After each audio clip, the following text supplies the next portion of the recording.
Hey everybody, how y'all doing? This your favorite cousin Chief over here at GC Radio. Tonight I have my lovely guest tonight, Tiffany Rochelle, and she is definitely in the building. It's a blessing, honor to have you, Tiffany. How you doing today?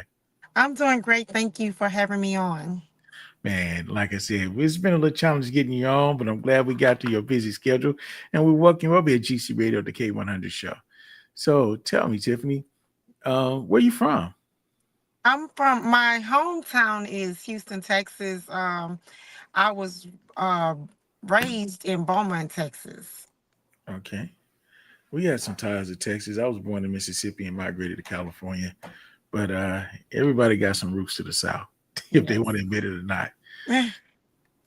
So, what started you into singing in Texas? Um, well, I started probably when I was 17 years old. And I started in R&B genre. I did Star Search, I did Apollo. And after I got off of Star Search, I decided that I wanted to go ahead and pursue my career in singing.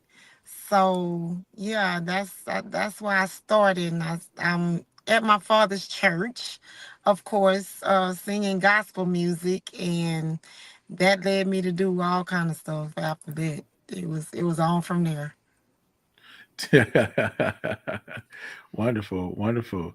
So, let me ask you this: how did you transition from singing in the church to just singing songs that you like and love and Southern soul and R&B? What was the transition like?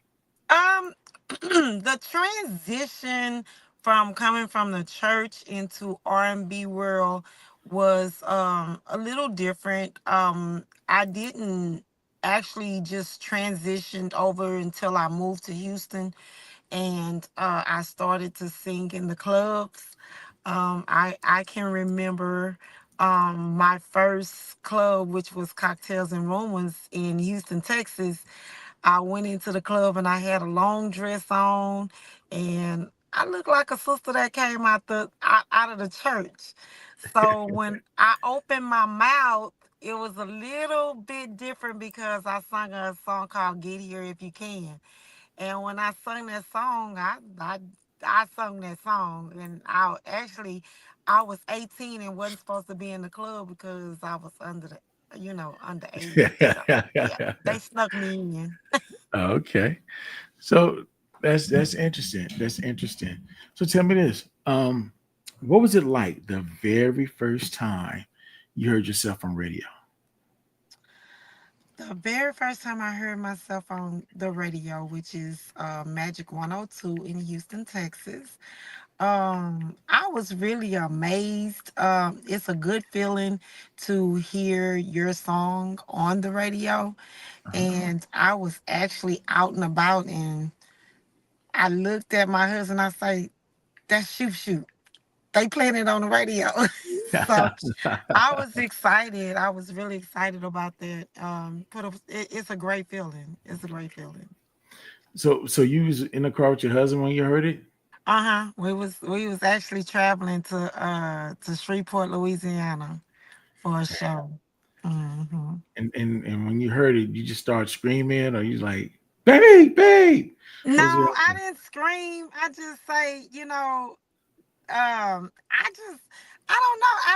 I didn't scream. I was just excited that my song was on the radio, and then I got a call from everybody. Everybody was Facebooking me, "Tiffany, we heard your song on the radio." So that's the real exciting part, when the people hear the song. Okay. So shoot. Yeah, it was super. Let me play a little bit of that real quick. Ooh, baby. Looking real good. Looking real fine. Gonna make you mine. I wanna shoot with you tonight. Shoot, baby. Baby, everything will be alright. Everything gonna be alright. I wanna shoot with you tonight. And I guarantee I'll make you feel right. I like this song. Hey, it come on like shaking my head, tapping my feet. I Right? mean, if I had to sit in front of this camera, I'd be up here dancing myself. Hey. What's the motivation behind this one? What inspired this song?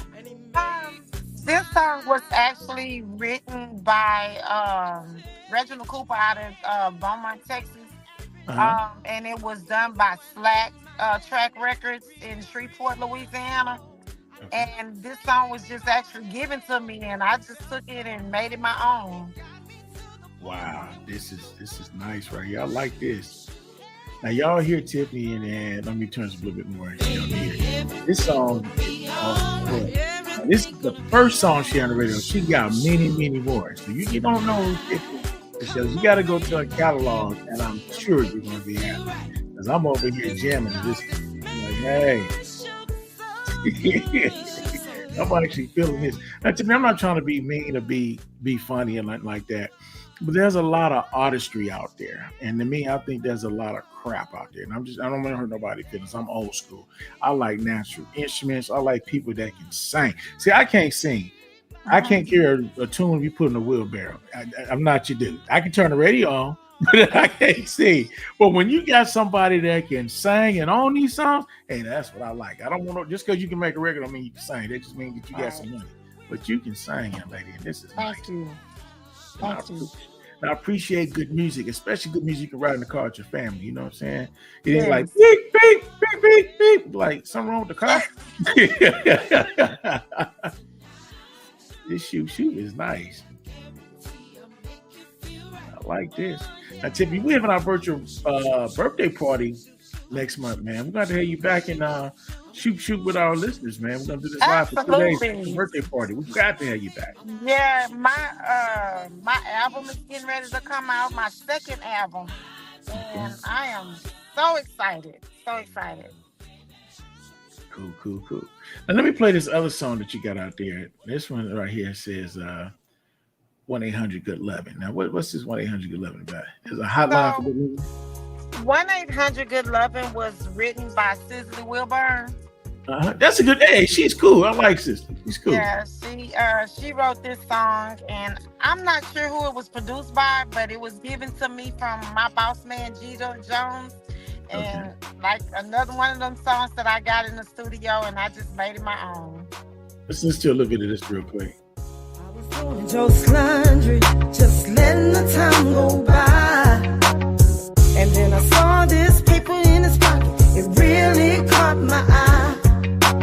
I said, I know damn well he ain't stepping out on me. That's when I saw a note written on the back of his gas receipt. It didn't have no name on the paper, just a phone number to call. But when I tell you what he said, just know I was just as shocked as y'all. Thanks for calling 1-800-GOOD-LOVIN'. Where the good is guaranteed. If you love it, ain't loving you right, I've got just what you need. Satisfaction is the mission, and I only aim to please. Thanks for calling 1-800-GOOD-LOVIN'. Where the good is guaranteed. Y'all told me I'm so good. Okay, you 2 for 2 tonight, man. Hey, you got some baggage in here, man. I'm telling you, a lot of our listeners. First of all, let me put it out there. GC Radio is a radio network. We have 10 stations, not one but 10, and we're in 132 different countries. So we have people all fashion life, all across the global. And we start off as a UK company. And we do have a large amount of people that love our Southern Souls, Triple S Radio, Southern Soul Superstars. But as you know, Southern Soul is not what people think it is. Southern Souls is like a collective of different genres of music in one. You have rap Southern Soul, you got your old school blues Southern Soul, you got your R&B Southern Soul, and you just got your soulful soul at Southern Soul. So some of everything. And I'm telling you, our fans are going to be delighted as we put more of this in rotation in our arsenal, because you have some good music to put out there, and I'm loving what we're hearing. I'm telling you, it's just going to skyrocket. Yeah. Look for a lot of new fans overseas, a lot of the hits, because 48% of our fan base is out of the UK. Okay. Seriously. And we don't bootleg your music. We do We are members of Sound. Was it Soundstream? Yeah. ASCAP and BMI. So we are members. We do pay. We don't bootleg y'all music. We do pay. We pay to play. Yes, sir. Yes, sir. We're about you guys getting your royalties and stuff, and we have the our charts to prove our numbers and stuff like that. But you are a phenomenal artist, man. I'm Thank loving the you. music. Well, I, this 1-800 Lover is on my second album. It's getting ready to come out in a couple of weeks.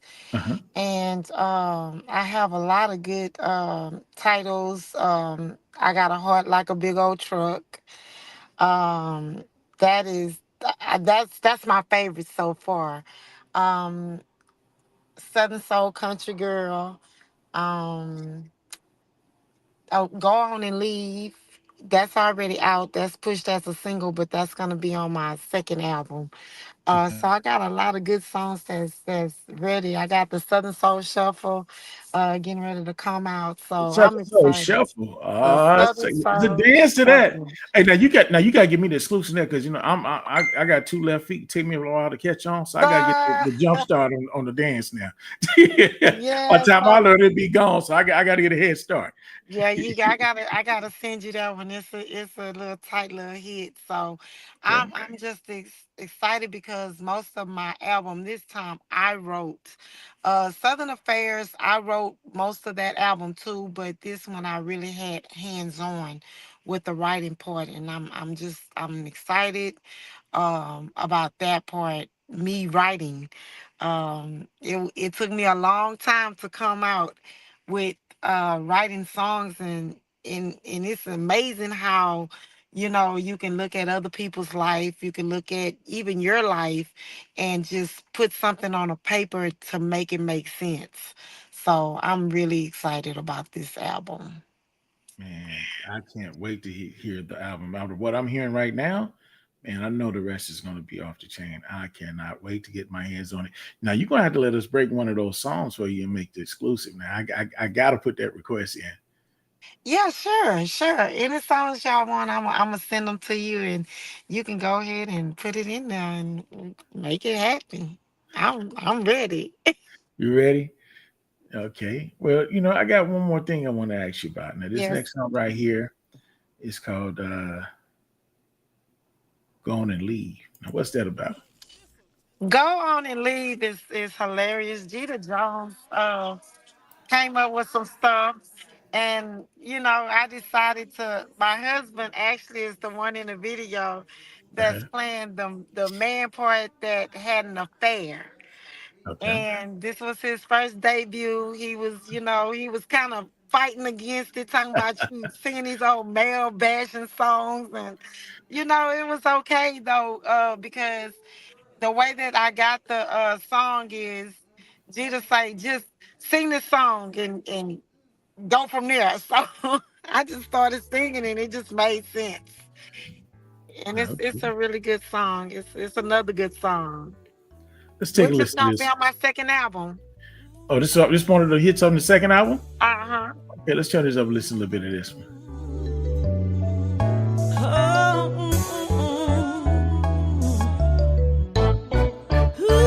If you wanna leave, go on and leave.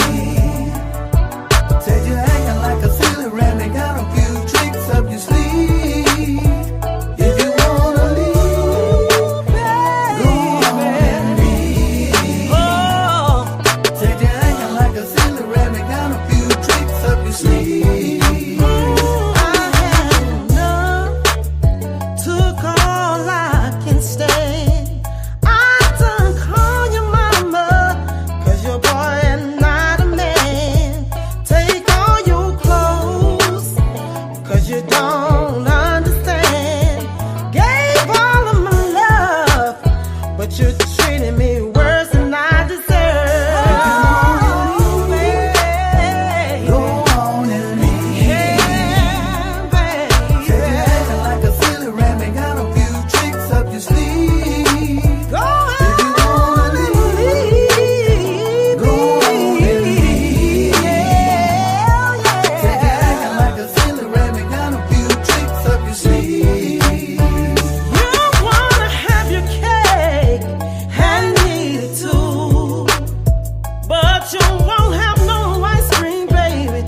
you know, I'm thinking like multiple different singers as I hear this song, man. It's just like I'm in a little trance over here, you know, putting it out there. It's like, hey, do what you do. Yeah. I'm cool either way. You know what I'm saying? I'm feeling this. I'm sure a lot of people out there feeling this. This is a nice one. I can't. When is the second album coming out? I can't wait. It comes out in a couple of weeks. We just came out with another single, "Grass Is Not Greener." Uh-huh. That came out probably about a week ago, and it's pushing big numbers. So I'm excited about that song. That song was written by me. Just basically telling the guy the grass is not greener on the other side. You think you leaving, your marriage and stuff, and you think it's okay. But when you leave, you figure out that it's not how it was when you was at home. So, and the woman don't want to take you back after you left. Facts. That's facts. Everybody know the grass is green on the other side, but if you water your grass, it get just as green. Right. Wonderful, wonderful. So do me a favor, while we have you, let everybody know how they can get a hold of you other than Now GC Radio. What's your social media websites, how they can get a hold of you, and also look for the new album? So on Facebook, you can look me up by Tiffany Rochelle. My last name is Rachal. On Instagram is Tiffany Rochelle _01. And I have a TikTok page, Tiffany Rochelle. Everything is pretty much Tiffany Rochelle. I'm on all Facebook, Twitter, Instagram, TikTok. Um, what else I'm on? I'm on all of them. I'm on everything. And you can just type in the name Tiffany Rochelle and everything will come up. So, yes. Tiffany, I am enjoying having you here tonight. I'm loving the music, the vibe. I cannot wait to get the album and have you on with us for our virtual birthday party. We're celebrating our first year. Believe it or not, this is our first year. We were in business 1 year and 3 weeks. Congratulations. Thank Yay. you. Thank you. And our webpage, we successfully had 256,000 people to register on our website. We have over 680,000 listeners, and we're in 132 countries in 1 year. And we look for hopefully to multiply that this year, our second year, and do even more. And we're going to kick it off in Atlanta at the AMG Awards on December 5th, 6th, on the 6th, 7th, and 8th. Okay. Hopefully see you there too. Yes, yes, yes, yes. I Okay. probably will be there. But thank you again so much for coming on board. Is there anything else you want to share with our fans and let everybody know other than the album coming up? And you will be back. She promised, we got it filmed. You will be back. Yes, I will be back. I just want to thank you for allowing me to come in and use your platform to showcase my music. It has been a challenge. I do have a story, and that'll come in due time. But I do have a story of how I came back to Southern Soul. Well, you It ain't got to rush. We got time today. Well, well, let's hear a little bit of this. Well, I'm just gonna do a short little summary about it because I know that this is the season of Thanksgiving and this is probably I don't this is my third year. Well, let me get into it right quick. Well, my son, his name is Jalen Randall. He was 27 years old. He was 29 years old Mhm. and he got murdered in April the 27th of 2022. Houston Police Department Shane Privet decides he wants to murder my son. Okay. So I decided at the time when all this happened, the day that this happened, April 27th, I was recording my one of my single songs called Happy Now. That's on my first album. And he's the one that really, say, Mom, you sacrificed for us. It's time for you to go ahead and do what you love to do, and that's to sing. So around COVID time, I decided that I was a praise and worship leader at that time when COVID was going on. I decided that I wanted to leave and start my band and start singing Southern soul, blues, country, all that stuff. So he kind of pushed me to get out there. And then April 27th, his life ended. So this has been very like hard for me today. I was kind of like wanting to cancel this cast because I was going through my little feelings. So I say, no, let me go ahead and do it. Let me push myself and go ahead and do it because that's most of the times I'm pushing myself to go beyond to try to keep myself busy and focused so that I won't have this dark cloud on my life to deal with the grieving part of my son. And not only my son passed, a month later, my mother passed. So it's like one of these moments that, I gotta sing, so that I can make sure that I'm mentally um keeping it together. So I gotta stay focused. I gotta stay focused.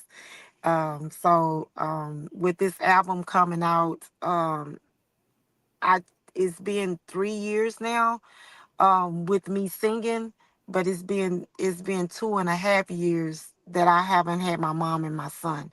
So it's I just been trying to stay focused and keep on singing. I'm singing all around Houston. I'm singing in different places. I'm busy for the most part, and I'm grateful for that. And just those times where your mind just settled, and that's when you begin to start thinking, and you really you start grieving then. And then I don't have them for Thanksgiving, nor do I have them for Christmas, and his birthday is December the 2nd. We getting ready to do a red carpet on next year, April the 19th, to honor him. So it's a lot going on with me. Like I say, it's a story. I just kind of summed it up a little bit, but it's a story for the glory. I am grateful. Um, I wish they were still here, but I know that they're in a better place. So yeah, so this is my story, and I am in the midst. I've been through the storm, and Yes, I'm ma'am. trying to come out of it. I'm trying to come out of it. So I've been married for 30 years. Um, I have two grown boys that, a 31-year-old and a 26-year-old. And I say I still got those two, but I'm a mom. Well, I would like to say, I don't know what it's like to lose a kid, but you have my sympathy. But I know it's like to lose Thank mom. you. When you lose your mom, you lose part of yourself. Whew, That's just like your best friend. There's nothing like a mom. nothing. I raised my kids as a dad, but there's nothing like a mom. And I wish mom was more in their life, but unfortunately, that's the whole situation. But they got a dad, and they got a dad that was raised by the mom to Right, know right and to put the kids first. So what we have to do is not be selfish. God lends us all time on earth. We don't know when our day and hour is. I'm not trying to preach to nobody, but one thing that I did learn from my mom, she lived for now. And I used to ask her, what about tomorrow? She said, I deal with it when they get here. But right now, I'm about to go do this. And as you get older, you realize, tomorrow's not promised. And then there's right, so many right, people say, I'm going to save for this. I'm going to save for this. And then their health go down or their situation, right, changes and or they're not able to walk. And there's certain things happen or you're not able to do those things no more. You're like, well, I should right, have did it when I could. So live with no regrets. That don't mean go out and spend all your money and run down the railroad track, but it means, right, be mindful, but stop putting some things off and enjoy your life. You're living. Enjoy life. right. I say live until you can't. That's right. So Live. you're celebrating, the memory of your mom and your son, and that's your inspiration. And do your thing because you're doing a hell of a job, sweetheart. You making Thank some good you. music. You putting some memories out there that's gonna go beyond you, and people gonna listen to and enjoy it and reflect because you got good music they can relate. Keep doing your thing. I love it. I love it. So if you affected one person, you affected your new cousin Chief. I love it. So keep doing your thing, baby. Thank Keep doing you. your thing. Thank Thank you so much. I No appreciate problem. you. All right. And when we come back, Uh-huh. it's more music to have. So I'm gonna shoot you that music so you can have it in your studio. And but I want you to hear that grass ain't greener because that's a good one. Oh, I'm gonna That's definitely a have to good play that. one. And tell your husband when we bring you back, we're gonna play actually the video so we can see his debut. We're gonna Yes, put him on the international yes, blast. So thank you absolutely. again. Thank you so much. Thank you too. Thank you. I appreciate you and congratulations to you. And I pray that God bless you to Thank you. this radio station be more than what you can handle. Thank you. In the same to you, sweetheart. But everybody Thank you. tune in. We're going to take a quick commercial break and we'll be back. Our second guest, Mr. Stacey Adams. Once again, I'd like to thank the one and only Tiffany Rochelle for coming in and sharing her craft with us and arts and giving us a moment of time. Thank you so much. Round of applause.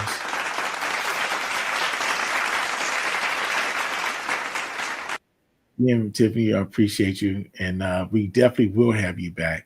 And I promise you to do that premiere video so we can expose your husband on the international platform. Let him give his moment in the shine, and we'll put it on our platform for you. And we thank him for allowing you to come on and come back. We really appreciate Okay.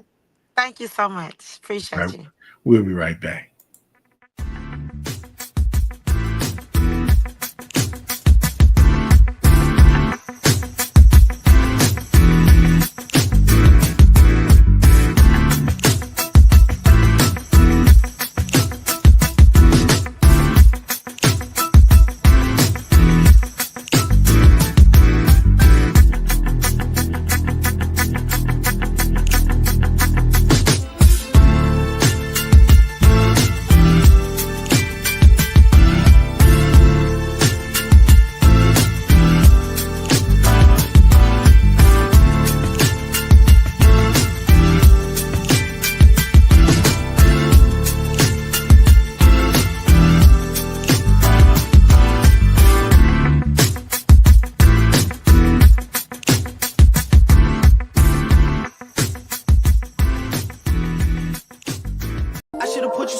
GC Radio is giving away to some of its lucky listeners Beats by Dre earbuds. That's right, Beats by Dre earbuds. It's no cost to its listeners to register. Just go to gcradiohub.com and enter the free raffle. So don't hesitate. Go to gcradiohub.com, click on the earbud, register, and cross your fingers. Because you could be one of the lucky listeners. These earbuds are priced at $169, and you can win a pair for free. That's right, free of charge to you.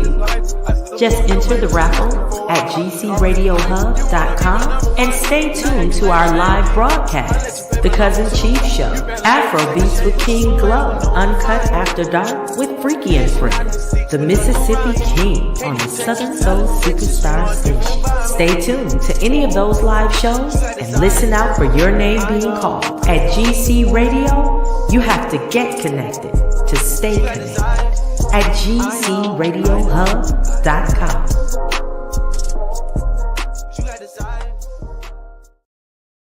Hey, y'all. Thank y'all for staying tuned in. It's your favorite cousin Chief over here at GC Radio. And I got the man in the building, the one and only Mr. Stacey Adams himself. Stacey, how you doing, bro? You got your mic muted? Okay. Yes, sir. Yes, sir. How you doing, man? What's going on with you? Man, we challenge and inspire, brother. Challenge to do something every day, inspired to do something or do nothing. Yes, sir. So, my brother, how's everything going with you this afternoon? Yeah, it's going great. I can't complain, man. Blessed and highly favored. That's it. Staying attentive and staying motivated. So I got a question real quick. How do you know my boy Benito? Benito's a new edition of GC Radio. He's going to be on our Southern Soul Superstar Triple S radio station, as well as our gospel station, the Teddy Bear himself. How do you know Mr. Benito? I've done a couple of shows with him. knowing from the Southern Soul game. You know, I met him a couple of years back when I jumped in. You know, we developed a pretty good rapport. But Benito, good guy, great singer, great entertainer, great writer. Man, you know, it's funny. I met Benito. I Actually, I saw him on Facebook doing a live one day, and I'm like, "Who's this guy, Benito? Got some charisma, got some style. He's entertaining." And then the next thing I know, I found out he was part of Men at Large. You know, Dave Tolliver's of guys on our network as well. We have his Party and Bullish, show on our network, and I've known Dave for years. Dave, I go way back. And then when we think Gremlin had their homecoming, they performed for the alumni chapter. And we got to sit down, and the three of us, and network and fellowship and stuff like that. And it's like, man, it was crazy. You think that we known each other forever. The first time we all saw face to face. Just a wonderful guy, wonderful individual, and both of them are talented singers, man. I wish I had inkling of their talent, man. I can't carry a tune you put in a wheelbarrow. I wish I could sing. Yeah, man. But yeah, that's why I met him. And, he's had a pretty interesting career, man, from me looking over his history. So he's been doing great, being with Hammer and other things I've learned about him over the years. He's a young legend. Young legend. I mean, hold on, brother. Now don't take all the accolades away. You a hell of an artist yourself. I mean, I am blessed tonight to have two fabulous, wonderful singers on our show tonight. We're lucky to have one, but tonight we had two. So first of all, how'd you get the name STACII Adams, man? I think it's STACII. I think of Mars Day and the Time. How'd you get the name? Well, STACII Adams came to me. I used to be a rap singer. And so one day when I decided I was getting a little too old to want to continue to do that kind of rap singing that I was doing, I came home and I laid in the bed and I thought about it. I said, well, if I'm going to switch over and go into singing R&B or / Southern Soul, what should my name be? And I was laying there with my wife. She looked over in the corner. She said, why not STACII Adams? And I said, you know what? I looked at it. She said, you always wearing the suits. You always dressing fly. I said, you know what? That's the name for me. So STACII Adams, and then it was easy on the branding. And STACII Adams, with two eyes because I see everything. So that's where the name derived from. Wanting to get out of that hip hop scene because it had ran its course for me. I had great success in it, and I pretty much had clocked out of that. And I wanted to be more of a well, how can I say it? I wanted to be more positive, than what I was doing. Okay.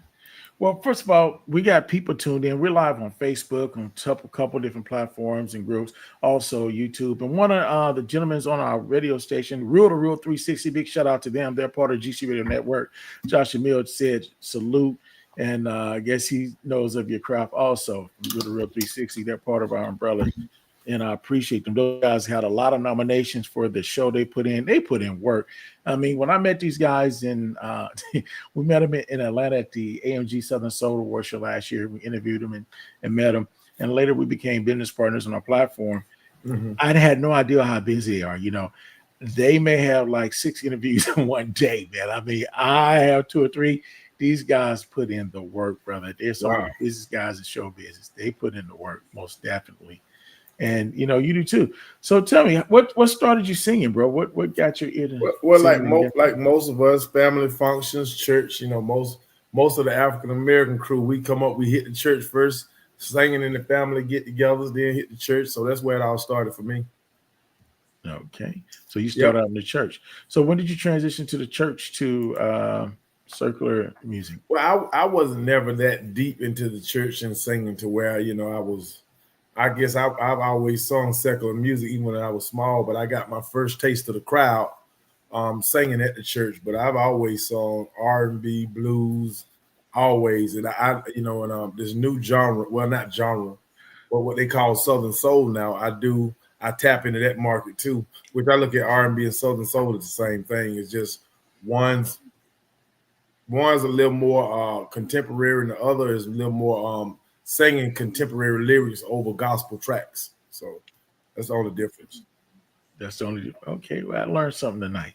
Yeah, definitely learned something. The lyrics, you take a gospel record and you listen to an old school gospel record or quartet record, you hear the same runs, the same bass lines, and Southern Soul is something like that also. The thing about it, so R&B, which is rhythm and blues, that's what it was made for, the culmination of rhythm, rhythm music and blues music. So that was really the Southern Soul, rhythm and blues. So that's why I guess genre-wise, rhythm and blues is the only is recognized as a real genre. That's what it is. It's actually in the system locked in track as rhythm and blues. So any Southern soul artist that drop a record to say it's Southern soul, they have to always put it up on either soul music or rhythm and blues. 9 times out of 10 is going on the rhythm and blues. All right. So speaking of music and tracks, let me play this track right here. And after we get some feedback on the motivation, you know, every time around my girl, she stays on that phone. But tonight, you gonna have to put that phone down. It's time for some loving. Some real good loving. You know what I'm talking about. That good loving. Baby, oh girl, you know I'm coming over, yeah. And when I get there, yeah, girl, put your phone down. I said, baby, ooh, I'm coming over. Talking about when I get there, it's gonna be you and me, oh girl. Just put your phone down. I don't wanna see you on Instagram. man, I'm laughing. I like the song, man. The song hits home. It hits home. My wife tells you all the time about me on the phone all the damn time. So I'm hearing the song. I'm hearing in the back of my head. You that damn phone. You that damn phone. Put the phone down. But I understand the concept, and I love the concept, man. I love the song. And the phone do get in the way of a lot of people's relationships. Boy, getting away a lot now. I'm talking about a whole lot. The phone, but you mess around now, the phone turned into a full-time job. It turned into a full-time job. You find yourself looking down, driving, looking down, riding, looking down, sitting down, looking down. You know, I'm guilty of that. Very addictive. That's what I'm like. I'm guilty of that. I work on my phone. I do the. I don't even touch my computer until we broadcast, man. I do everything on the phone on the go.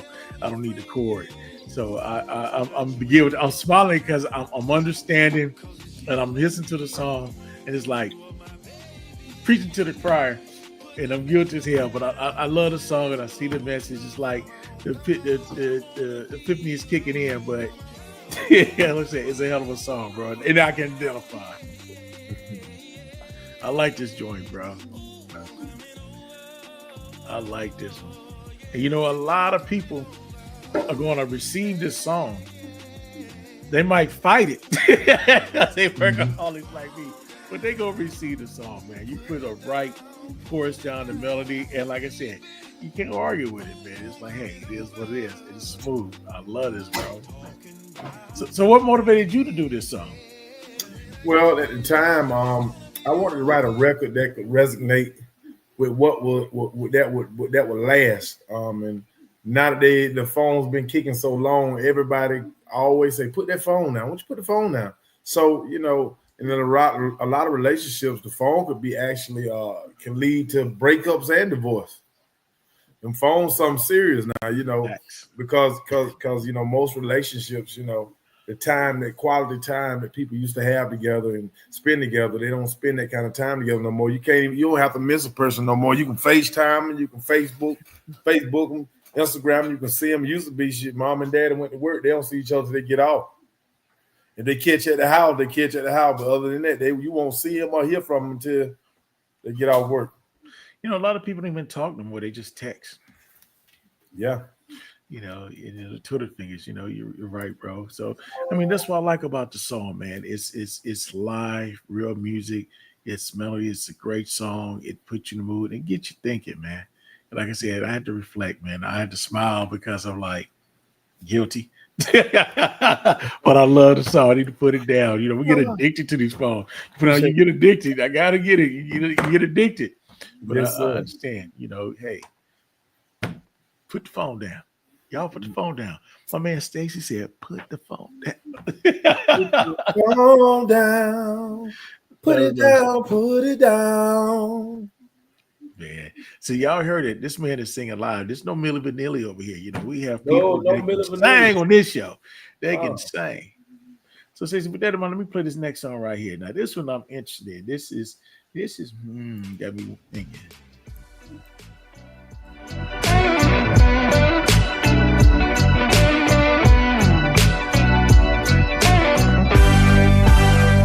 I was at the casino, spending some money. I saw a woman cross the room. She was looking at me kind of funny. She got up and started walking over here. She said, Stacy, please give me a few dollars so me and my girlfriends can play this here slot machine. Now look at it and say, hold up, these my last few dollars. I don't wanna lose last few dollars. I don't wanna lose. And I got to pay some bills. She gon' get mad if I gave it to you.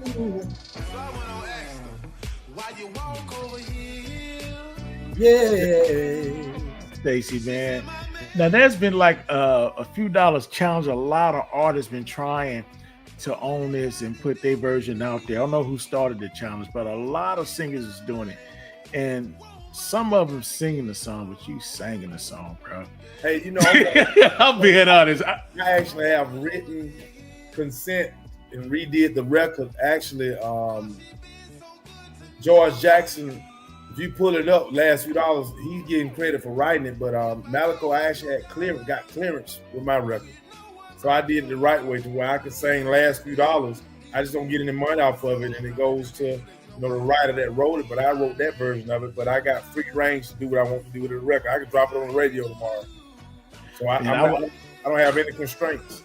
I would like to get the drop and get that record, man. Like I said, there's a lot of versions. Somebody started a few dollar challenge, and you see a lot of entertainers putting a version out there. I don't know if you saw the video. Did you see the video?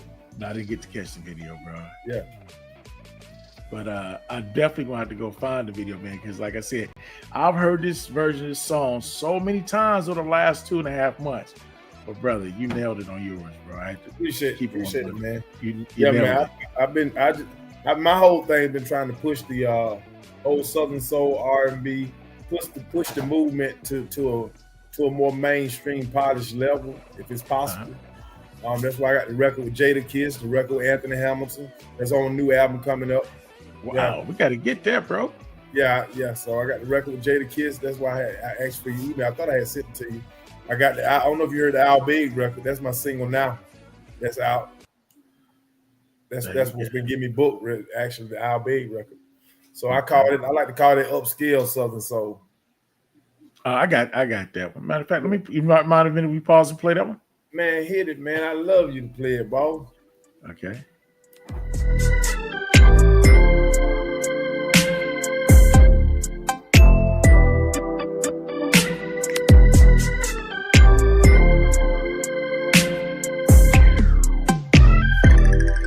Girl, I know you're independent and you got your own cash, and you could walk right out the door and never look back. Now my friends say I'm crazy, I should let you go and not beg you, baby, but I need you like a beggar need a dime. I need you like a Rolex need time. You know I want you, baby. Do you want me? Baby, I'll show you. I'll show you how much I need you. How much I need you, girl. For your love. I'll beg. For your love. I'll beg. For your love. For your love. hear it, Stacey. Let him hear it. For your love. For your love. For your love. For your love. This house is not a home without you in it. If I have to play against LeBron for you, I'm winning. This bitch too without you. I'm praying for your love. Can you feel it? This bitch is too big without you. I'm praying for your love. Can you feel it? Girl, I need you like a bag. I need you like a leg. I want you. Do you really want me? I'll show you how much I need you, baby. Come baby, for your love. Oh, well, baby. Then I get down on one knee. Would you listen to me? For your love. For your love. For your love. My body's calling you.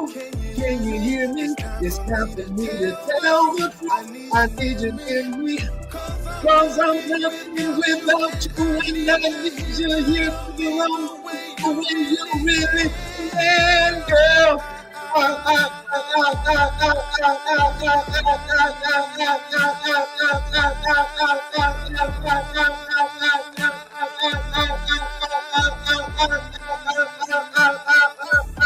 Big baby. Boy, Lenny Williams, watch out. Oh, for your love. For your love. Oh, wow, baby. Oh, yeah. For your love. For your love. Yeah. Oh, yeah. Emotions make me cry sometimes. Emotions make me sad sometimes. Emotions make me smile sometimes. But most of all, make me fall in love.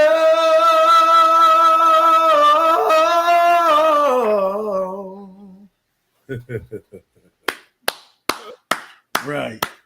You got down with that one, bro. You got to get. I like to call that upscale Southern Soul. Radio ready, international, mainstream radio ready Southern Soul. I like to call that good music, bro. Thank you. That works. Okay, what category put it? Good music, bro. Appreciate I played the whole song. I felt it. I know the people want to hear it. Matter of fact, let's stop all this right now. Let them know where to find you, bro, other than GC Radio. Let them know to go to your social media. They need to get this online at STACIIADAMS. Stacey Adams everywhere. That's at STACII. On Instagram is STACII_ADAMS. Make sure you follow me for all the new up records that's coming up. Like I said, I got one that's gonna be dropping with Anthony Hamilton. The video has been shot. We're just shooting some more to it, finishing it up on it, but it's been shot. It's gonna be a blazer dance record. I got one coming with Calvin Richardson. I got one with Sky Whiteley. Like I said, but my album mostly got 15 songs called Love You Like the 90s. It's called Love You Like the 90s. Basically, I got a 90s feel to it where it's hit with them 808s. And I want to bring that 90s love back because a lot of people don't understand that, I like good music. Because when you started categorizing yourself, you could shoot yourself in the foot. The one I got with Jadakiss is called Higher, which is a banger. Okay.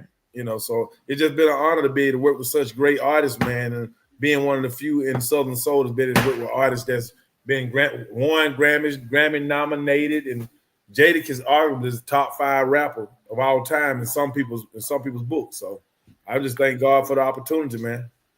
He's definitely a top 10 in everybody's book and a top 5 in most. You're speaking the facts on that one, brother. The brother had longevity, a good career, put on a lot of good hits, good music, a lot of collabs. And hey, man, that's a honor and a badge to be on the joint with One him. of my first features was with David Banner. That was one of the first features I did a record with, years back when I first got introduced to the game. Also had a chance to write Nasty Grind for Adina Howard. What? Yeah. Mm-hmm. Boy, you came just in time. I'm feeling like I want to ride. I still have some positions that I still ain't done. Let me have my fun. I wrote that for Adina Howard. Wow. Me and my partner Lou. I probably was 19 years old when I wrote that. Wow. Yeah. Amazing. So who are some of the other artists you collaborate or maybe wrote? I've had a chance to get in the studio with Corey Rooney. I had a chance to be in the studio with Busta Rhymes. I've had a chance to be in the studio with DMX. I've had a chance to be in the studio with Trick Daddy. Did a record with Trick Daddy. I've been in the studio before with Jennifer Lopez. I've been able to work with a lot of artists. I did track work with Track Masters. I did work with Jim Johnson. Worked with Capo, Angelo Ray, who produced the whole album for the Love You Like the 90s. Bailey Henry produced. I got a inspirational record that's rocking with a choir for the album.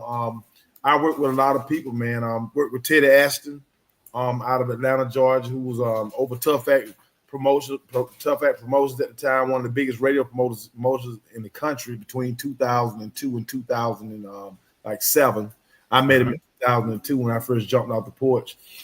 Had a chance to work with a lot. Had a chance to train and work out with Shannon Sharp, Mo Lewis, Brian Cox, Tyrone Poole. Matter of fact, I used to train with them. Marvelous McIntyre, Divine Stevens.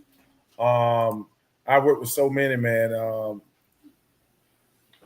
The White House, trained with him recently. For my video, our big video, I trained with Dr. Clayton Gibson up here in Atlanta with Dwight Howard and a few other NFL and NBA players that, in a enclosed area to be able to work and get myself in shape to be able to shoot that particular video. So I've been blessed to do a lot, man. Like I tell people, if I don't do no more in music, I've done a lot and experienced a lot. So I know how it feels to be an artist to make 15,000 a show. I know how I feel to be the artist to do a dough split. So I just thank God for a lot of times people don't know your whole backline and know your story. But I've been blessed, man, to be able to be amongst the elite. Like I said, even the first time I met Corey Rooney in Long Island, New York, Bruce Carbone, Tony Mottola. So I've had my chance to be able to rub elbows with some of the best out there, some elites. Man, that is a impressive resume or repertoire. A lot of collabs, features. Man, you're doing your thing over there, brother. You are doing a lot. And a lot of times when you're doing it at this level, you can run into a lot of obstacles because, people can mistake it for arrogance, but it's not. It's just working hard. And a lot of times you can't control perception. I tell my wife all the time, perception is not necessarily reality. You can't control it because a person can perceive you as so many different things. You could take off running, a person perceive who you're running from. You just run into the store. So with this music game, I appreciate having the opportunity to be able to come on GC Radio and get connected to be able to let some of the people know some of the new artists out there and some of the people that's working. It's a very competitive game. The main thing about it, I thank Anthony Hamilton for being willing to even jump on a record with me, because a lot of people don't understand it ain't about the money. It's about, do you have something that people willing to work with and they feel like you got a sound that can mix with their sound? Anthony Hamilton just don't jump on records with anybody. You got some of the bigger artists out here that that's in the Southern Soul arena and R&B arena that he hadn't done no records with, won't even consider it. So it's like, I just thank God for him being willing and humble enough to give me the opportunity to be able to work with him, and we work together. Excellent, brother, excellent. So with that in mind, tell me this: what was the first song that you had that you heard on the radio, and where were you, and what was it like? 96.3 WIBB. 96.3 WJIZ. Albany, Georgia. Okay. It was me and my partner Lou Battle. We was in the same group called LJ, and the song went like, "I'm glad I found you. Fortunately, send me no one else. You're all I need. Think of what is now and not what was. You're my heart and soul, the one I love." That record right there took us 32 top 100 urban AC. We was actually above Luther Vandross. We dropped it in 2002. Freshman in college, Albany State University. And we dropped that record, and it played, and that's how we ended up doing shows with Timbaland, Magoo, Missy Elliott, you name it. So that's the first song we dropped, man. Two college guys got with Teddy Aston, and the record ended up hitting 32 top 100 in the country, urban AC. Wonderful, wonderful, wonderful, bro. Man, that and a lot more that followed. So let me ask you this: what was the first time that you got on stage to perform R&B, Southern Soul? And what was it like? What was it like? You know, hear the girls yelling out, "Stacy, Stacy!" First time I got on stage, I was working at Walmart. I had been working there for about 2 weeks, and they had a game that some of the guys like to play to where they want you to unload a whole 53-foot trailer by yourself. So 2 white guys was outside. It was me and one of my classmates, Spencer Butts. So he had unloaded the truck all by himself. When he got out the truck, they said, "Woo, that's a big one." Mm-hmm. So I'm listening to it. I said, "Okay." So they said, "Well, your turn next." So I got up there, and all the while I'm up there, I started out and I thought about it. I was moving slow and slow. They said, "You're going too slow." I walked off the truck and walked to the front of Walmart and talked to Mac because he hired me. I said, "Mac, when I get my next check, my first check?" He said, "Well, you'll get it next Wednesday." I said, "Okay." He said, "Why?" I said, "Because they got a talent show down in Wilkinson County for $500. And I said, I'm going to go down there, man. I'm going to go ahead and quit, man, resign. I thank you for hiring me, but this ain't for me." So I went to Wilkinson County. I'll never forget, I rode down there with a guy named Dax Bolster. And we went down there, and they had $500 grand prize. DJ Earthquake was DJing that night. And I went up there, and out of about 20 acts, I won first place and got that $500. And when I got that $500, you know, I had already quit the job. And, you know, I started chasing the music dream then. I sung a record. What else? I sung, "Don't you remember you told me you love me, baby? You said you'll be coming back this way again. Baby, baby, baby, baby. Ooh, baby." I sung that back then. That was the song I chose to sing, some Luther with an instrumental.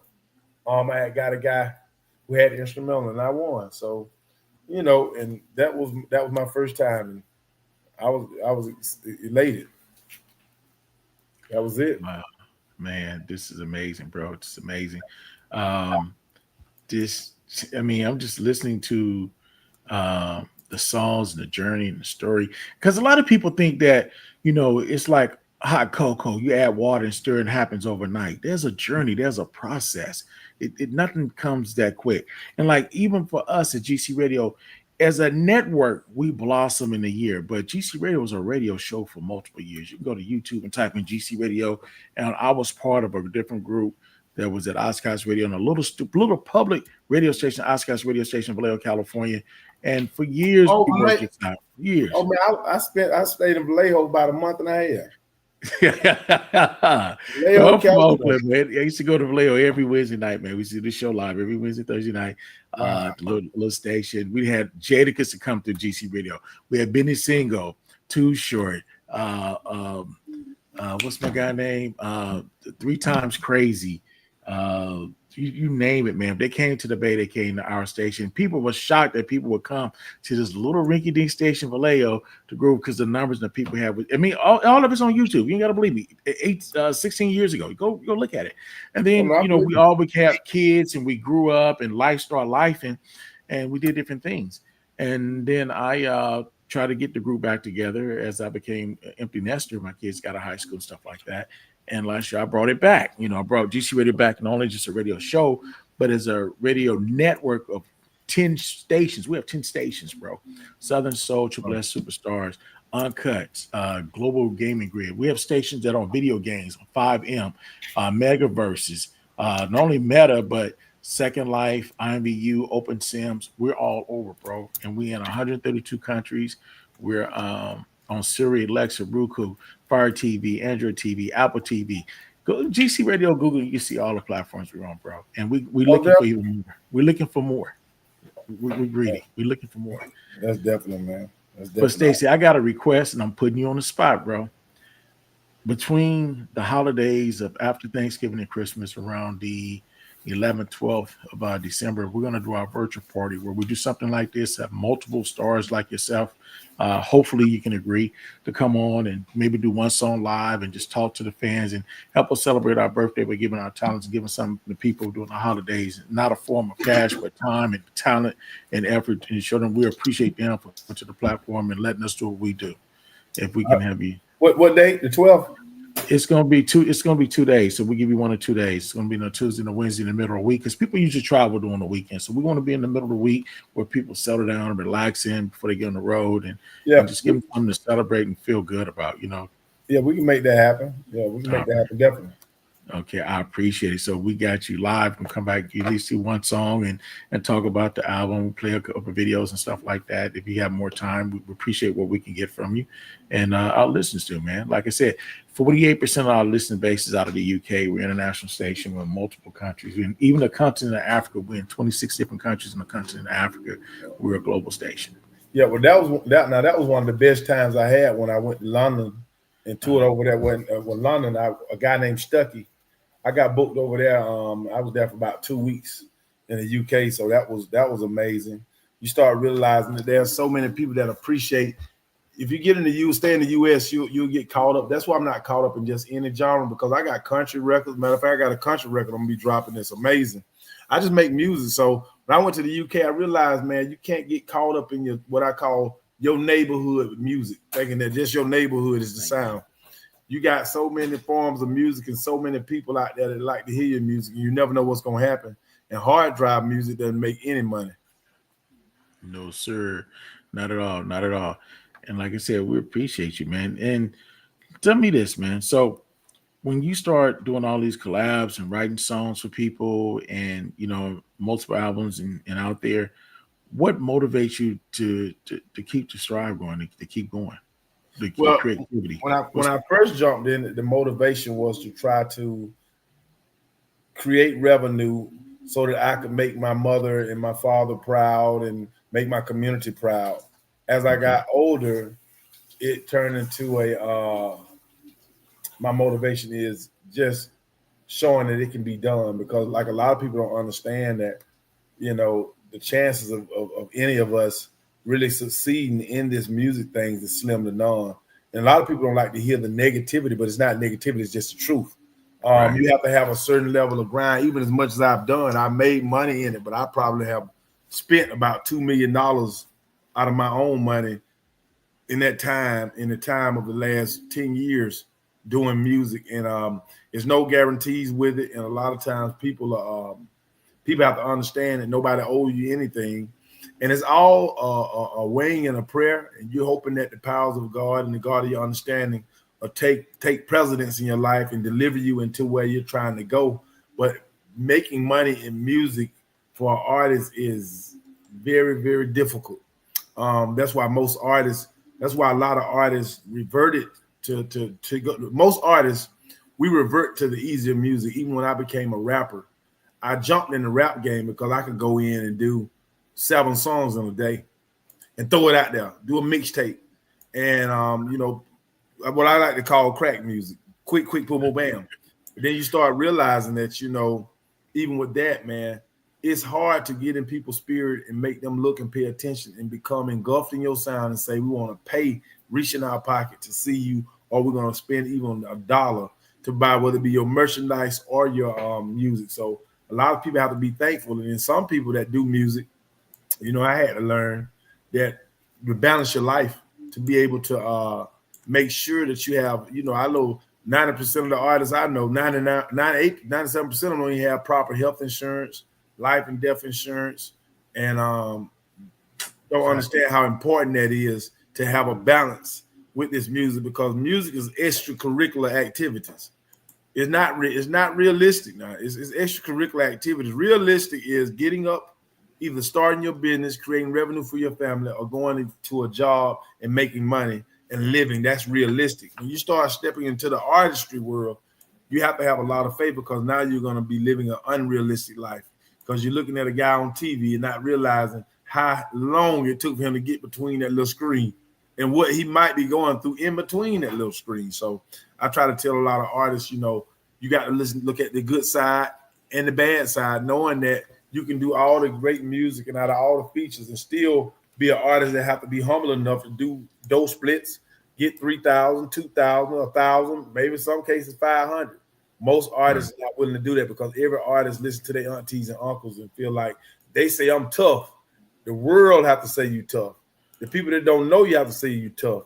And that is very hard to do, to get somebody that ain't never seen you before to say you tough. And it ain't about how good you sing. People don't understand that. What's your energy? Do people buy into it? I got stuff of me in London singing, and the whole people crowd around me by standing over there by Big Ben singing. So it's like, but it's not about how good you can sing or how good you can squall.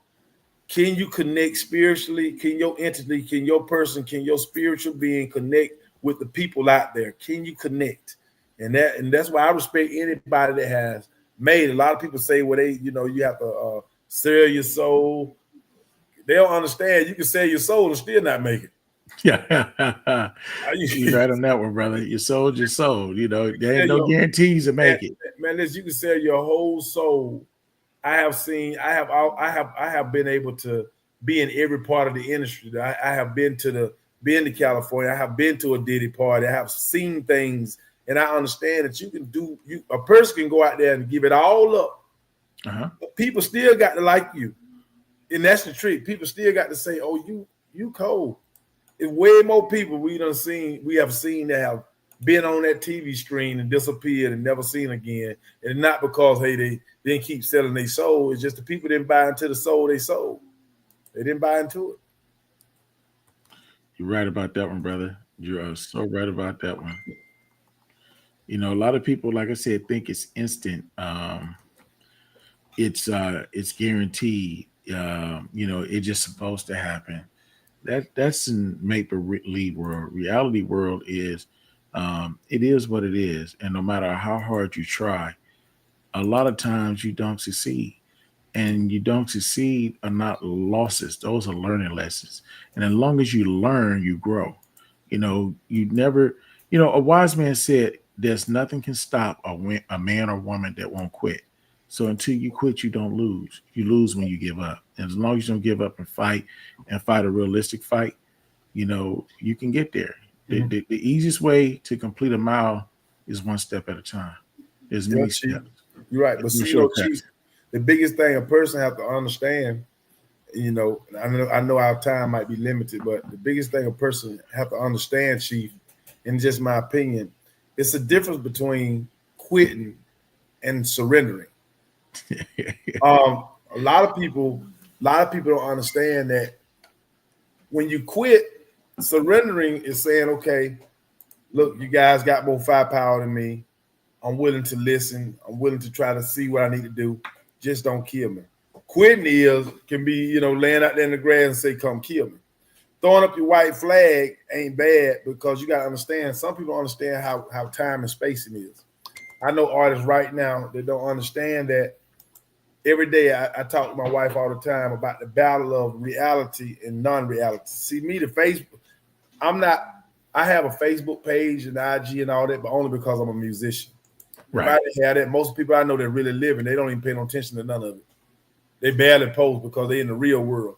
In the reality world, it gives everybody an identity, and sometimes you can get caught up in seeing yourself as a person that you're really not. Like sometimes you post your picture, you say, oh man, I had 72 likes today. But you don't tell your brain don't tell you had 4,920 people that didn't care nothing about you. That's right. So the social media trains us to look at highlight films, and even with music trains us to look at the highlight reel. But see, I'm always the bearer of good news and the barrel of bad news, the barrel of reality. And reality is that most people have to understand when you get caught up in the Facebook, you get caught up on the social media, and that's so tricky. You can never catch a cold in the social world. Your computer can catch a virus, but I go on right now and claim an identity and create a lifestyle that everybody can believe that it's real and be a con man, and people will think, oh, he's doing great, and I can be actually living in a I seen a guy in a sleeping bag with an iPhone. Wow. But if you see his page, he said, follow me on IG, big homie. I gave him $10. He said, man, follow me on IG, big homie. Boy, big homie. When I followed him on IG, I said, damn, who I just gave $10 to? Is that Jay-Z? I'm talking about everything was laid out. So it's just a thing now about artists, people understanding that realistic. I try every day, whether it be with my wife or be with the friends I have or anybody, help me stay realistic.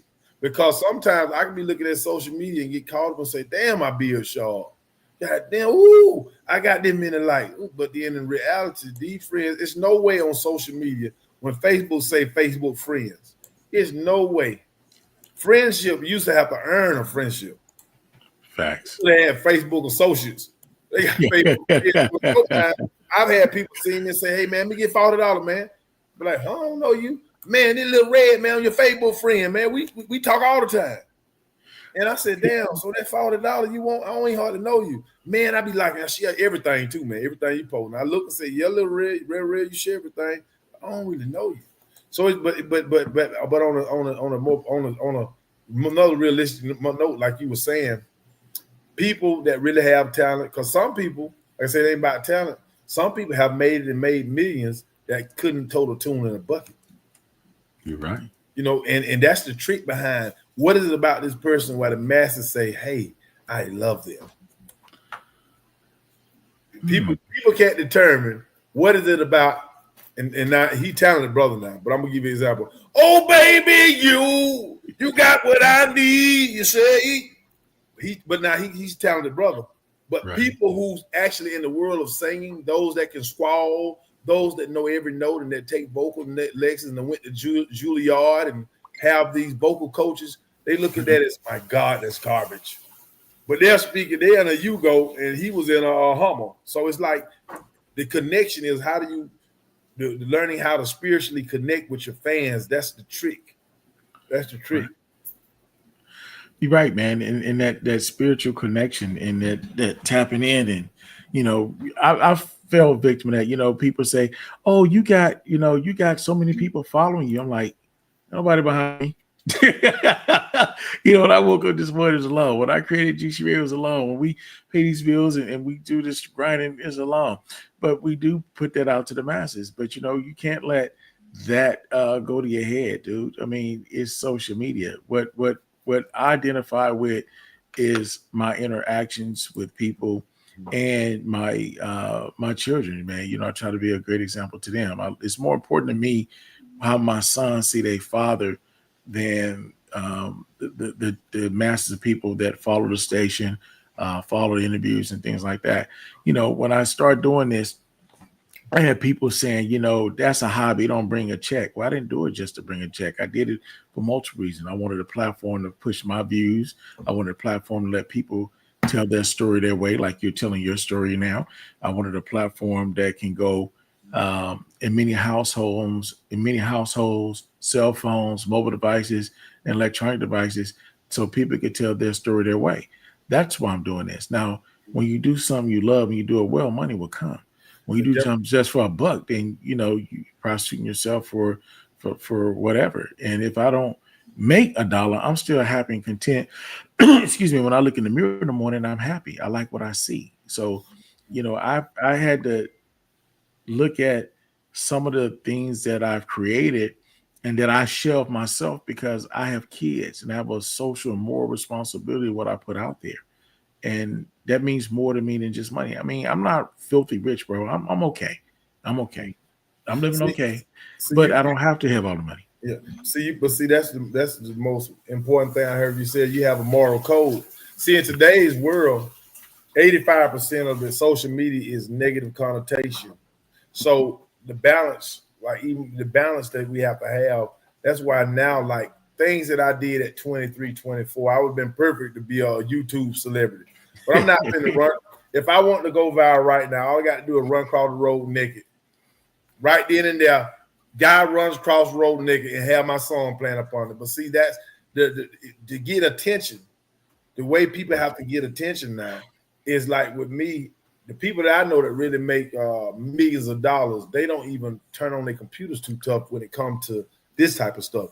Me, when it comes to the Facebook type of stuff and all that, me, I've learned that it's always a battle of what like I used to be the artist that would say anything and sing anything, but I wouldn't do anything. But it's some people actually, man, actually have sex on camera or do whatever they can do to get some likes and some views and to get some streaming numbers.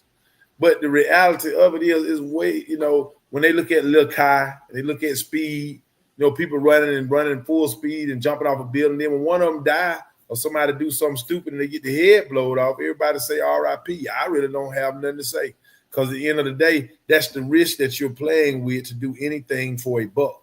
My thing now, I'm trying to make sure I stay with a moral compass, even though I make some songs that might be on the edge, but I have rewrote a song 7 or 8 times just to say, okay, and it's a little harder when you're trying to do right, like a Southern Soul is almost like rap music. Sometimes people will sing about anything, but you have to be careful because you can take it so far and people will like it, but then you can look at your audience, and I tell people this, your audience tell a lot about you. When you go to a show, and you see an audience out there, I go to an Anthony Hamilton show. I've been out to did a show with Indy Iree, performed at the Super Bowl pre-party in 2006 with Indy Iree. And get what I learned? What's that? A person's crowd, their audience, is a direct reflection of their mentality and who they are. No way around it. And when you see a lot of, whether it be R&B act, like Luke Skywalker, I love Luke to death, know him, I've been out in Miami and all that stuff with him. But because of the music he made in the 80s, early 90s, it put him in a position where he can't. At his age, hold on one second. At his age, he don't want to show up and do those type of shows. What 6-year-old man want to sing about as nasty as he want to be? Because that's the jail to put himself in. And he'll tell you. And you don't see many Luke Skywalker live. You'll see LL Cool J all day. You will see LL Cool J till he's dead. But it's certain things that people have done that they do and put them in a position for where they put them. I got it plugged up now. Okay. My bad, I was charging my phone. They put them in a position. You got to think where you want to be. So that's what made me change to more of singing because I said, okay, where can what's my audience? Am I going to feel comfortable with this audience if I can make it to 60? I don't care. Lil Boosie make it to 60 years old, he's not going to have no audience. Because those people are going to be on grow mentally, spiritually, and emotionally. And they're going to be on start preaching, start being a deacon, or being sisters of the church. That's why a rap career is only about 2 or 3 years. Because at the end of the day, people's mindset change. Some of the stuff I used to sing about, when I look at it now, I'm embarrassed. I hate to say that, Stacey. I would say they'll still have a following, but their following won't be as big as it was because some people are resisting the change. When some people get in their ways, they get set. And I'm gonna take my father. My father's 79 years old, and I'm blessed to have him. And my father said, "Computer friendly and user friendly as a brick." I'm set in my ways. I don't want to change. I'm the way I am. You don't like it, leave. I don't give a damn. I mean, some people just get old and get stubborn, and they like their norm, their comfort spot, their little sweet spot, what's normal for them. They don't want to evolve and change. They're happy where they are. Believe it or not, they're happy there. Oh, yeah, they're not going to change. But I agree. I agree with you. That I guess the main thing is if a person can stomach going into a venue, for instance, and now they have to perform in front of 40 or 50 people if they'll come at a small nightclub, then yeah, they will have somewhat of a following. But most of the people I know that was in my demographic that I've done music with, from Pastor Troy and Lil Boots and all them, when they go in them clubs, really they are tired, trying to keep them going to sleep. And then the crowd that they're performing in front of, it's like you have to stomach it every time and say, well, I got 60 people, or you got a promoter that done gave you a certain amount of money, and now they tell you, don't worry about coming, man. We couldn't sell. And this happens twice, 2-3 times a month. And I'm talking about stuff I know. And when it happening like that, you ask yourself, you want to have a valid audience to say, okay, like somebody like Gregory Porter, he gonna have an audience till he die. Facts. Gregory Porter's gonna have one. John Legend's gonna have one. Brian McKnight gonna have one. I'm just naming the guys that can sing. They 70. They gonna still feel comfortable and be able to sit down and sit behind a piano or sing to a crowd of people that now is a reflection of where they are at that space and time. But you know, another part of that is like we had him on GC Radio. My guy Rico from Sounds of Funk, hit song "Pushing Inside of You." Mm-hmm. He told me one time, he said, Rob, we went to this event and we performed, and there was 60 people in the audience. He said, I started to tell the promoter, you can have your money back and go to my hotel room. But then I thought about it. I said, you know what? These 60 people came to see me, and we about to have a party. He said, man, I got out in the crowd and did my thing, and I sung my ass off. And he said, at the end of the night, I felt good because I still had 60 fans. He said, I got 60 new records, but I had 60 fans. It was only one person that was crying at night. The promoter. Listen, I throwed a lot of shows, right? That's how I kind of got in the game, throwing big shows and put myself on the card with the best of the best. The worst feeling in the world when you realize, especially nowadays, you be so scared to book people because you realize all my numbers you see behind my stuff is real numbers. But most of these people, there's no way I should book you if you got 62 million views on something. And I look out in the parking lot and I see 7 cars. Yeah. The Whoop game is so serious. So but see, you gotta realize though, Stacey, with technology, bro, and I'm into technology. I can take this video we're doing right now, and you can wake up in the morning. And if I wanted to, I can have you at 2 million views in the morning. Yeah. I can do that, seriously. But why would I promote a lie? 100% correct. So if you go to my interviews, I'm just being honest. Some of my interviews say 3,700. Some of them say 37,000. Some of them say 40,000. Some say 10,000, but they're all real. I don't have to go in and do that because I'm not doing this to be to get a blue check or to get a plaque from YouTube. I do this as a social conscious and a platform to my people that I network with and that I work with. Music I play on my stations can tell their view, their way. There's not a lot of platforms like this where you can vent your message your way without being distorted or somebody trying to change or not allow you to speak freely. And and that means more to me than anything else. And that's why it is what it is. A lot of people living, like you said, for likes and for views. We don't do that here. Unfortunately, if your interview would get 37 views, and that's 37 real people that vibe with your message. If you get 100,000, that's 100,000 people that vibe with your message. All I can do is take the shorts and put them on social media and put it in the search engines. And if they click it, they click it. I don't pay people to click your interview. I don't trick people by saying it's somebody else, is actually me and you.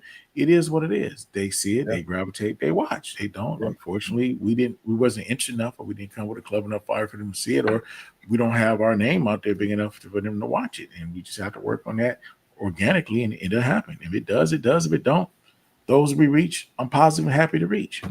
Yeah, and that's real. That's real. And a lot of people don't understand we're in a day and age now to where you have to always work on staying realistic. I know I had to work on trying to stay realistic because at the end of the day, you can easily get consumed into the social world where that world there is a never ending, you don't know what you're going to run into on the social world. But it's beautiful because you got the tentacles to try to reach those that you probably would have never been able, but you would have been able. Only thing about to me back in the day to now, like I tell people, it's a big difference between somebody selling Master P selling 10 million real CDs. Somebody saying they got 10 million streams. I tell people it's a whole nother ball game. When somebody asks you go in and spend $17 or $14.50 or $13 for an album, and they got, I like to call it fluff platinum. When they say, such and such You know what? Okay, well, a lot of my promoter friends, they done completely stopped doing rap shows. They just done throw in the towel. I'm talking about because they just the kind of numbers they've been paying for and been spending, realizing that now buying was a part of you becoming a fan. Because now I spent $17. I'm finna listen to every song on here and find my favorite one. You go get an album now, you straight once it come out, you get it and download for free. You don't feel compelled to listen to every song because you hadn't made an investment worth nothing to want to listen to every song. Right. That's why it turned into a single game. One song at a time, one song at a time. Here you go. Check this one out. But back in the day, you spent $17, you letting it go from 1 to 14. You're right. You know, we interviewed day 26. And when we interviewed day 26, I had 200 views the first night. And then the second night I had like, I think 600 views. And then the next 2 days, I think I've been lucky if I said we had 15. We didn't have 1,000 views. And I'm like, I had day 26. They was on the Recruited by Puffy. They was on Making a Band. They got a new album out. What's popping? And so I was sitting there and said, you know what? I can make this thing pop if we just put in Puff Daddy this. And I'm not doing that. So what I did is I took shorts of the vid interview and I put in day 26 GC Radio, the real story behind day 26. I didn't commit Diddy. I didn't commit no Diddy. If I did, I would have got 1 million views, but it wasn't about that. It was about them, their new journey, the new album, day 26 and moving forward.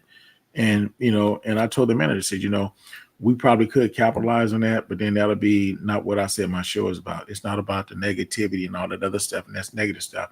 In the interview, we didn't even talk about anything other than them being on the show, coming together, the brotherhood they have. Because even during the interview, bro, each one of those collective got multiple different projects that they're working on. But each time I asked them about what's happening now, each one of them said, I got a whole lot going on. But today we're talking about day 26, the Brotherhood, the Union, the band, the album we got out. We're here for day 26 today. And I respected that. And so I acted according to that. And within 3 weeks, that same interview went up to 38,000 views. Mm-hmm. And the organic, it took a while. And when people started looking, they started sharing on their page. They started telling people to look at it. And it went organically. And I was like, wow. And I was sitting up here worried. But I said, you know what? I'm not going to worry about this. I'm going to let it do what it do. We're going to do it the right way. And we're going to see what happens. And then from there, we got Force MDs. And then from there, we got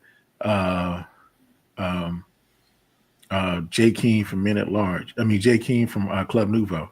We got, they just start coming. I mean, I got legends hitting me, man. I got Tommy Marshall hit me up from the Shawlights, and I broke his record. She's not in my bed, but she's still in my head. And he got 26,000 views on Spotify within like the first 2 weeks. And he tell everybody, Chief broke my record, because I would play his record and say #1 hit song in every institution. Every inmate is saying, she ain't in my bed, but she's showing in my head. And that just, people start playing it from that. So, I mean, we make movement, but we make it in our own way. When it's organic, people are receptive to it. And just to show you, bro, my morning show, I do a morning show every morning, Monday through Friday, 8 to 9 Central Standard Time. Our station was in 31 different countries and grew at 91% to 132 in 30 days by doing me. Not trying to be nobody else, staying in my lane, doing what we do and do it well. You know, I got my little corny jokes to tell people in the morning, wake that ass up, stop giving they get pillows some head and get out of bed. But, they identify to it. And I tell them, hey, I'm grooving, tapping my feet, moving my meat. If you can't get on your feet, move your meat in your seat, but you got to switch the cushion. And people be like, I'm at work, I'm vibing with you. I love what you're playing. I'm loving what you're doing. I'm loving the jokes that you're telling.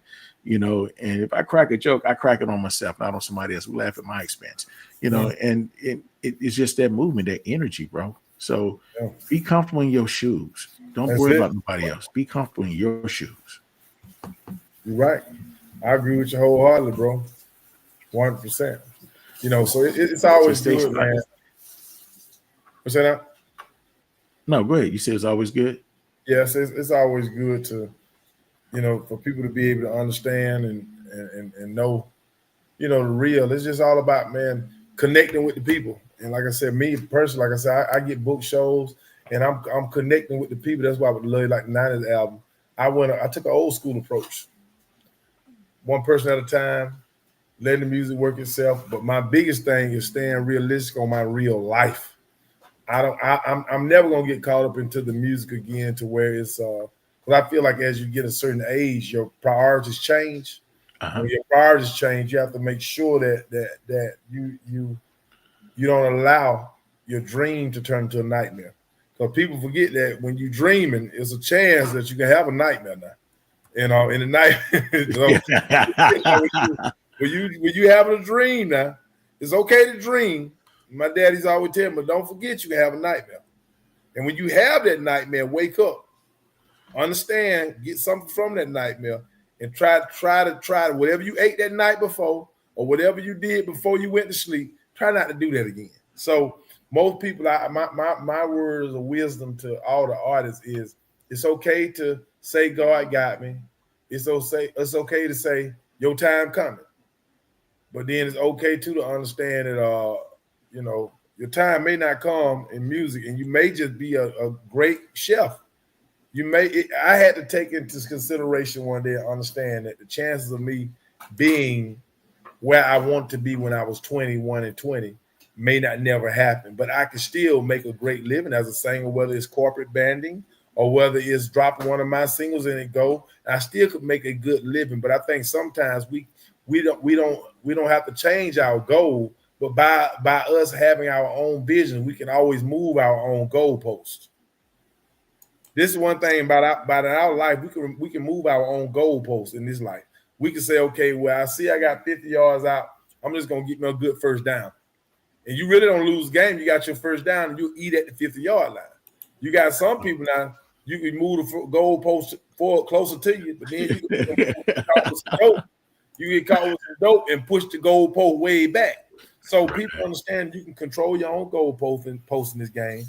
You can move your own goalpost, but understand that like we were watching Colorado today, me and my wife, right?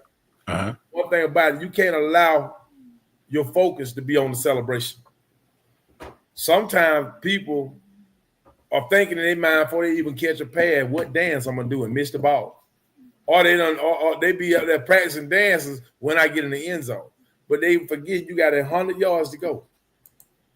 You can't do a dance every yard, every 10 yards. You can try, but now the end zone dance, that's cool when you can get in there. But I just want every artist to know and understand that some things are written in our books, and I had to accept it. When I was a rap singer, I got like 15,000 show. I did songs. I did shows with T-Pain on down, but I didn't have the success those guys had. One of the reasons is I didn't sign the paperwork they signed. I was young enough then to get me a bad 2 albums in. I could have went on signs. When you 17 years old, you damn near can sign whatever they give you. Because at that point, you got 10 years to play with it. You 27 now. Now you go on TV and cry like everybody else and how they did you. But when you're trying to get somewhere and you see, well, okay, independently, you didn't get but so far. Okay, I got the 15 grand. Most artists won't get to a consistent $1,000 a show. Most artists won't. When it comes to their own music, most artists won't get to a consistent $1,000 2 times a weekend performing their own music. So I tell artists, the thing you got to understand is find ways to keep revenue coming in. Nobody owe you anything. And understand you got to really invest in yourself, and you got to know when to stop investing in yourself for that particular cause. You got to know when to sit down, get an application online or on your phone and go to work and get a job, because we're in a world now where ain't nobody signing you pumping no money into you, standing back hoping a human being don't get on. You don't find him. I remember I was investing in one of my cousins, right? It took me when I walked there. If I spent about $12,000 on him and walked in and had to push him for about an hour to wake him up, I realized then human beings ain't what you want to invest in. When if they on pills, got a drug habit, and they live that street life, then you have to turn into what they'll call a demon. Well, let me take you down here to Aflac, take you down here to one of these companies, get insurance on you, man, because I see now you're high risk. Just in case I lose my money, get your insurance. I'm gonna pay it for you. We'll get you $250 insurance, man. We're gonna go hard. You turn into a labor then because you realize I'm investing in somebody that might be on fentanyl. Right. Who gonna go if you see an artist, hypothetically speaking, if I was an investor in my artist with Kodak Black, I'd be scared every night my phone rang. Every night my phone rang and I see an unknown number. I'm answering it just like this. Hello, Kodak, all right? And that's just the truth because you realize people around you, because you're generating money, they're not going to care about you enough to snatch you out and take you to get you help. Because it's like, well, we take him to get help. We get our 20% or this $40,000. He getting 2 shows a week. Man, I can't afford for him to be in rehab for 2 months. Because my lifestyle goes. So now you become a victim of your success because now you got people that want to help you, but they can't help you because their lifestyle depends on the 20% you generate. So now they just say, well, look, man, instead of snorting that much, just snort that much. Please don't do that much. So it's like it gets real scary right here. So that's why investing in a human being, I tell every artist, invest in yourself because I learned, man, listen, and sometimes I ought to be like, man, I just need somebody to believe in me. I said, in the wrong words to use to me because I done had my rodeo. Go get your job, put your money in yourself because this game is not for the weak. No, sir. You invest in a human being, they blow up, you start calling their phone. They not answering. They getting showed, and that thing, you know, you got a Nicki Minaj situation where a dude will put all this money in you. You look up, you done sign with somebody across town, and he done put you on. People don't have principles like that. People are for themselves when it comes to success. Success can be selfish. That's one reason why I didn't quite blow out, because really, honestly, about between 2008 and 2012, I really could have been just as big as T-Pain. But I didn't allow myself to be a principle breaker. Like I had people around me, right, that had been rolling with me for 4 or 5 years. Day in, day night, didn't make no money. Then when I started making money, here come a manager and say, hey man, I want this and that, this and that. So I have a choice. My partner, who done been with me through thick and thin, we done rolled from here to there, New York together, different places. Now I'm finally getting $15,000 a show and he's seeing a little fruit. You got to be real cutthroat and have really take your heart out your chair to say, hey, man, I appreciate what you did for me, but now I got to get with this person to go to the next level. Some people will call that business. But see, from my world, I call that disloyalty. I call that not being loyal to the fact. Instead of saying, okay, look now, put your head to the grindstone, learn more about the business, and help raise my value. So that was what I told my partner. Learn more about the business, become a stronger manager, and we'll work together on it because you know, a lot of people don't have the Jay-Z mentality. No. If I get to a certain level, hey man, appreciate everything you did for me, Dame, man, but I'm finna move on, man. Thank you. After 20 years of friendship, it take a lot. You got to have a certain level of coldness in you to regardless what if me and you riding together every day for 20 years, and I come to you and say, hey man, I want to buy 20% of your stake, man, and you're like, man, all I got is 25. Now I'm gonna buy it from you, man. You got to have some cold in you now to cut. You know, so me, my biggest issue was I was loyal to a fault. Where I could have cut some guys off and probably been on behind the music crying about my bad deal and how they did me. Right. You know, and still, so everybody in the world can feel sorry for me, go on the post and say the music industry is evil. They always forget that the fool signed the paperwork now. That you had a choice to get a lawyer. You know, that part. We had the icon MC Shan on the K100 show, and you know my man was feeling good that day. He was a little tipsy, but what I liked about it, he kept it 100. And you know, he said, you know, I did a lot of drugs. A lot of people in the industry called me a dope fiend, say I still am, whatnot. And there's a lot of other ones that talked about me. I could have talked about them, but I'm not going to do that. And he said, but one thing I will say is this: if you're gonna get in the industry, it's a business. Learn the business. Know your black and white before you chase your green and white. Know what the hell you're getting into. And don't let my story be your story. I give him the utmost respect for that. Yeah. He kept it 100. I like that. Know your black and white before you chase the green and white. You're 100% correct in the trick, but you know, so it's just one of them things, man, to where I'm glad we're able to have these conversations so that people can get a sense of realism and understanding and knowing that, but don't never let what somebody say, whether it be me or anybody, don't let information be discouraging. Information is just what it is. It's for information. It's for awareness, not discouragement. Some people hear information and say, "Oh man, he's trying to discourage me." No. I'm just saying, if you jump in a pond, if you go in Florida, and jump in the water, better believe it might be an alligator or shark in there. It's just a fact. I'm just saying.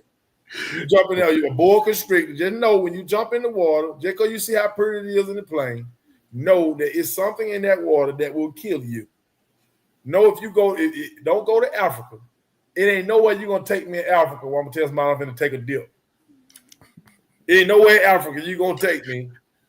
So basically, most of the time, that's why they made pools. They made pools so that you could be safe and swim. Right. I told people pool became a luxury, but first it wasn't about luxury, it was safety. I know you're going to the ocean, but you know it's sharks out there. And so we're gonna put a pool in the back and we put salt water in it and put some beach over there in the corner. You can swim here all day safely. So what I'd like to tell these artists, along with me hearing it myself when I speak, is that don't let this be discouragement. Let this be for awareness, to understand that at the end of the day, you know, you can have a pet dog, it'll bite you. You can have a pet snake, it'll choke you. So just know that it's nothing never discouraging, because I'm an artist that believe, that's why I'm still doing it. So I can't be too discouraged if I'm telling you all the facts and I'm still singing and trying to make money with it and making music. But I understand. Don't let it discourage you. Let it away your awareness. Man, Stacey, I love the fact that you're keeping it 100. You're giving the bare facts. You're sharing a lot. And, you know, people don't understand, like Cat Williams said, you know, and I got respect for Cat, man. Me and Cat go a long ways. A lot of people know I used to promote comedy. And Cat wanted me to be his manager one day before he did the movie Friday. And I told him, Cat, I can't do it. He said, why? I said, because you have a child. He had that was a true story. His child's mom left him with the baby when she was on like 3-4 months old. And I said, I can't have on my conscience that you and your son starving because I'm not doing my job right. I'm your friend. I help you, whatever you need me to do. If you need me to act as your agent because I have business savvy and all that, whatever, you get in a situation. But I don't want to take on the responsibility and limit you, because I can't move to LA from Oakland to do what you need done. And I don't have the connections to do all that. I have the smart wits and education to do it, but I don't have all the contacts, bro. You know, I'm still struggling and grinding and trying to, you know, get the movement going. Because we used to do all the concerts with a lot of people from, they used to be on Comic View. We was Faces of Comedy tour, you know, LA, Atlanta, Oakland, Seattle. We had a whole little strip we did. We did it for like 3 years. Thanks to D. Militant, Laura Hayes, Andre Covington helped us out big time do it. But, you know, I was just honest with him. And then to this day, Cat and I are cool. We don't talk every day and all the time, but when we talk, it's like brotherhood, you know. It could be 2 years. Hey, what's up, Big Rob? You know, what's up, Cat? You know, because I was honest with him. You know, I didn't lie to him before. I was just straight up, you know, gave him the best advice I could give him and always look out for him. Yeah. Other people like, I would have been his manager. You would have got lucky. He did the road for Friday. Y'all no, that wasn't my work. That was his work. Like I said, I help wherever I can. You know, sometime in life, you're not the quarterback. You the water boy. You the ticket agent. you the usher rushing people to their seat. Whatever your role is, be happy and maximize it. And then when your time comes to shine, you do what you do. You're right. I agree, bro. Some gems been dropped, man. I appreciate you allowing me, man. On GC Radio, man. Because we done got connected, man. Yeah, we got connected. We're going to stay connected. And like I said, I can't wait to give you the info to come on the virtual birthday party and do your thing, bro. I really appreciate you for coming in and letting us monopolize your evening. And just sit on the fellowship with us, man. And let our fans become your fans, man. Because I'm telling you, the music that you got is going to radiate in not only the Southern Soul, the R&B side. I mean, just a fan of good music going to radiate to your music, bro. Just period. It's good music. Appreciate it, boss. I appreciate everybody for tuning in. Remember, we are not here to play, dream, or drift. We have hard work to do and heavy loads to lift. Shun not in the struggle, for it is God's gift. Be strong, be strong, be strong. And remember, always get connected. GC Radio, let's do it. Thank you, bro. So one last time, let them know where to find you on social media, man, before we tap out. STACII Adams, STACIIADAMS. You can follow me. You can go to STACIadams.com. You also can get me on Instagram at Stacey Adams, Stacey_Adams, STACII_Adams. Let's get it. Man, I'm playing that. I don't know if you can hear, but I'm playing that I beg in the background. I'm prepared Jeffy to it, man. You got to hit it one more time, man. Let them know that Lenny Williams ain't the only brother can sing. You can hit with the I one more time, bro.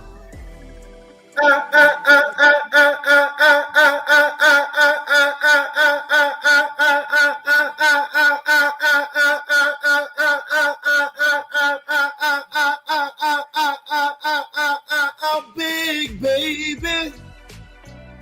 Man, we definitely got to have you back in the building. That's my man, the one and only STACII Adams doing his thing. I mean, we appreciate him. Give him a round of applause, everybody out there who listening.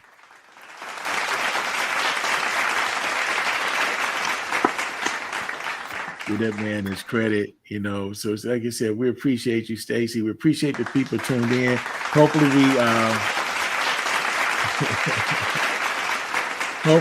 we leave them in a better place than we received them. You know, I always tell people that hope they'll leave you better than I received you. In smaller your place, in wherever place you are, embrace that place. GC Radio, we appreciate you for tuning in. One quick thing too, man. I've just been actually chosen to be the spokesperson for Your Way Home Care out of Millersville, Georgia, man. It's a home care company that deal with medically fragile kids, pediatrics from age 1 to 21. So I'll make sure y'all contact Your Way Home Care based out of Georgia. They Medicaid approved. Kids 1 to 21. If you're not in the GAP program, they can get you in the GAP program. All you got to do is call the number. Their number 478-295-2226. I'm the new spokesperson for that particular company. Thank Your Way Home Care Services. Thank y'all so much. STACII, I'm going to do one on top of that, bro. You do the drop for me, and I'll play the tag on all my stations, bro. I got you. We support you. We have much love, brother. Thank y'all for tuning in. We'll see you next time on Keep It 100. My one and only STACII Adams, your cousin Chief. See you next time.